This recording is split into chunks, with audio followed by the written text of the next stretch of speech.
И додека Министерството за правда ги чека документите од институциите за да побара екстрадиција на екс-премиерот Никола Груевски од Унгарија, опозицијската СДСМ стравува од ново можно бегство на Груевски, овој пат кон Русија или Белорусија. Прашуваат исто така и која е улогата на претседателката на државата Гордана Силјановска Давкова и дали можеби размислуваат за помилување на Груевски, а во дописот наведуваат по пресконференцијата на идниот премиер на Унгарија Петер Мајар дека нема повеќе заштита за криминалци, Полска веднаш испратила официјални документи со директно барање за екстрадиција на нивните политичари од Унгарија. Само владата на Христијан Мицковски чека и се уште нема поднесено барање за екстрадиција на Никола Груевски. Дали Силјановска има улога? Една од тие надлежности аболиција, односно помилување на Никола Груевски по рецептот на Ѓорѓе Иванов, доколку не обезбеди престој во некоја друга земја. Од ВМРО ДПМН пак во денешната реакција на СДСМ им порачуваат дека како што велат нивните политики биле антидржавни, дека партијата на Филипче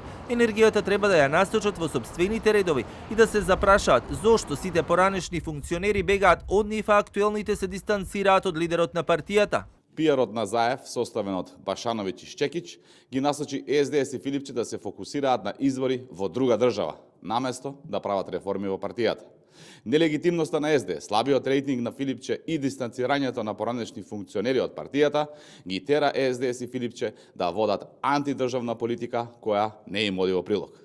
СДС и Филипче се толку фокусирани насочени на избори во друга држава, на која нивната сестринска партија освои 1% од гласовите и не си го гледаат сопствениот двор, кој им е несреден и полн со паразити. Од Правда и денеска за ТВ24 само кратко велат дека доставиле барање за документи до сите институции, а сега на потек се тие, но бидејќи станува збор за сложена процедура, а Министерството за правда не ја коментира работата на другите институции, само се фокусира на тоа успешно да ја заврши процедурата и да го достави барањето за екстрадиција на Груевски до унгарските власти.